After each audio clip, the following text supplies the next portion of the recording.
రాముడు సీత కోరిక మేరకు స్వర్ణ మృగాన్ని పట్టుకునేందుకు అడవిలో లోతుగా వెళ్ళాడు. మృగం మెరుస్తూ ఒక చెట్టు వెనుకకు పరుగు తీసింది. రాముడు తన విల్లు ఎత్తి ఈ మృగం అంత సులువుగా దొరకదేమో అని అనుకుంటూ దాని వెంట పరుగెత్తాడు.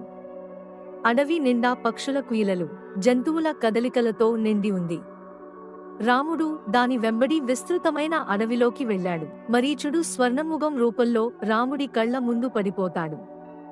తన మాయను చివరి ప్రయత్నంగా ఉపయోగించి రాముని గొంతుతో సీతా, లక్ష్మణ, ఆదుకోండి అని అరుస్తాడు. రాముడు ఆ గొంతు వినిపించి దిగ్భ్రాంతికి గురై ఇది మాయ అని అర్థమైంది. నేను సీత దగ్గరకు తొందరగా వెళ్ళాలి అని తేల్చుకున్నాడు. సీత ఆ అరుపును విని భయాందోళన చెందింది. ఆమె లక్ష్మణుడిని పిలిచి, నీ అన్న రాముడు ప్రమాదంలో ఉన్నారు. నువ్వు ఎందుకు ఇక్కడ ఆగిపోయావు అని ప్రశ్నించింది. లక్ష్మణుడు, మాతా, అది నా అన్నగారి గొంతు కాదు. అది మాయ కావచ్చు అని సమాధానం చెప్పాడు. సీత కోపంతో, నువ్వు ఇక్కడ రాముడికి ప్రమాదం కలగాలని ఆశిస్తున్నావా అని నిందించింది. లక్ష్మణుడు రాముని ఆజ్ఞాపనలతో ఉన్నాడు, కాని సీత నిందలు తట్టుకోలేకపోయాడు.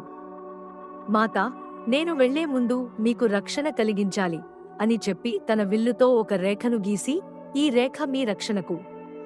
దీన్ని దాటి బయటకు రావద్దు అని చెప్పాడు. రావణుడు స్వర్ణముగం మాయలో రాముడిని విసర్చి సీతను ఒంటరిగా ఉంచినందుకు తృప్తిగా ఉన్నాడు. ఇప్పుడు నా సమయం వచ్చింది. సీతను లంకకు తీసుకెళ్లి నా ప్రతిష్టను రక్షించాలి అని తన పథకాన్ని ప్రారంభించాడు. రావణుడు ఒక శాంతమయమైన ఋషి రూపంలో సీత దగ్గరకు వెళ్ళాడు. అతను ఒక పట్టిక పట్టుకుని, ఓ సుమంగళి, ఈ పూర్వీకుడైన సన్యాసికి భిక్ష వేయండి అని వినయం పూర్వకంగా అడిగాడు. సీత తన మానవత్వం కారణంగా ఋషికి భిక్ష వేయటానికి రేఖ దాటింది. ఆమె చేతిలో పండ్లు, తిండి పెట్టె పట్టుకుని, ఈ ఆహారం మీకు సమర్పణ అని ఋషికి సమర్పించింది. సీత రేఖ దాటగానే రావణుడు తన దుర్మార్గపు రూపంలోకి మారి, సీత, నువ్వు ఇప్పుడు నా స్వంతం అని గర్జించాడు. సీత దిగ్భ్రాంతితో వెనుకకు తగ్గింది. రావణుడు సీతను తన పుష్పక విమానంలోకి ఎత్తుకుని ఆకాశంలోకి ఎగురుతాడు. సీత ఆ విమానంలోకి బలవంతంగా చేర్చబడింది. వ్యూహకర్త జటాయువు రావణుని చూసి సీతను రక్షించడానికి తన రెక్కలతో ఎగురుతూ రావణుని మీద దాడి చేశాడు. జటాయువు రావణుడిని అడ్డుకోవడానికి తన గట్టి గోళ్లను ఉపయోగించి అతని విమానాన్ని ధ్వంసం చేయడానికి ప్రయత్నించాడు. రావణుడు తీవ్రంగా దాడి చేసి జటాయువును గాయపరిచాడు. సీత విమానంలో ఉండగా తన ఆభరణాలను ఒకటి తర్వాత ఒకటి నేలపై పడేస్తూ రాముడికి సందేశాలు పంపింది. రావణుడు సీతను లంకకు తీసుకెళ్లి ఆమెను అశోకవాటికలో నిర్బంధించాడు. రాముడు, లక్ష్మణుడు రేఖ వద్దకు తిరిగి వచ్చినప్పుడు జటాయువు గాయపడి రావణుడు సీతను అపహరించాడు అని చెప్పాడు. రాముడు జటాయువును గౌరవంగా సమాధి చేశాడు.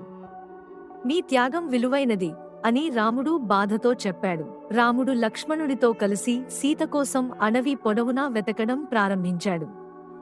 వారు దారి మొత్తం ఆమె ఆభరణాలు పడిపోయిన చోటలను పరిశీలించారు.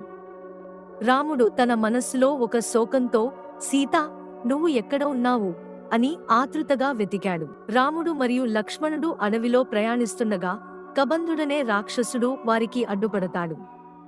అతని భయంకర రూపం చూసి రాముడు తన ధనుష్కాన్ని సంధించి అతనితో యుద్ధం ప్రారంభించాడు. కబంధుడిని ఓడించిన తర్వాత అతను తన అసలు రూపంలోకి మారి, మీరు సీతను కనుగొనాలని ఉంటే వనరాజు సుగ్రీవుని దగ్గరకు వెళ్ళండి అని సూచించి విముక్తి పొందాడు. రాముడు మరియు లక్ష్మణుడు శబరిలోని ఒక ఆశ్రమానికి చేరుకుని విశ్రాంతి తీసుకున్నారు. శబరి వారికి పండ్లు సమర్పించి, రామా, మీరు సుగ్రీవుని సహాయం తీసుకోవాలి అని చెప్పింది. రాముడు మరియు లక్ష్మణుడు ఋష్యముఖ పర్వతానికి చేరుకుని సుగ్రీవుని కలుసుకున్నారు.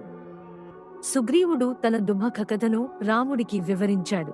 సుగ్రీవుడు రాముడిని తన నిజమైన స్నేహితుడిగా గుర్తించి సీత కోసం తన సైన్యాన్ని ఉపయోగించడానికి అంగీకరించాడు.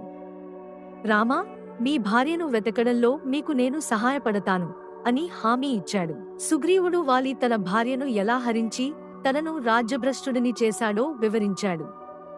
రాముడు వాలిని ఓడించి సుగ్రీవుని సింహాసనాన్ని తిరిగి ఇవ్వాలని వాగ్దానం చేశాడు. సుగ్రీవుడు తన సైన్యంతో వాలిని యుద్ధానికి సవాలు ఇచ్చాడు. నా రాజ్యాన్ని తిరిగి పొందడానికి ఈ యుద్ధం కీలకం అని చెప్పాడు. రాముడు దారుణంగా దాగి తన ధనుష్కం ద్వారా వాలిని సంధించి గాయపరిచాడు.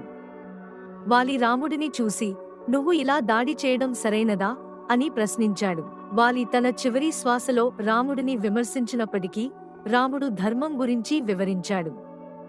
వాలి తన తప్పులను అంగీకరించి శాంతి చెందాడు. వాలిని ఓడించిన తర్వాత సుగ్రీవుని కిష్కింద రాజుగా అర్చన చేశారు. సుగ్రీవుడు తన సైన్యంతో రాముడికి సీత కోసం సహాయం చేయడానికి సిద్ధమయ్యాడు. సుగ్రీవుని సైన్యం వర్షాకాలం నందు సిద్ధమవుతుండగా రాముడు మరియు లక్ష్మణుడు ఋష్యముఖ పర్వతం వద్ద ఉండి ఓర్పుతో వేచి చూశారు. వర్షాకాలం ముగిసిన తర్వాత హనుమంతుడు రాముడి సేవలో తన నిబద్ధతను చూపి సీత కోసం వెతుకుతానని హామీ ఇచ్చాడు. సుగ్రీవుని సైన్యం 4 దిశల్లో బయలుదేరింది. రాముడు హనుమంతుడికి ప్రత్యేక బాధ్యత అప్పగించాడు.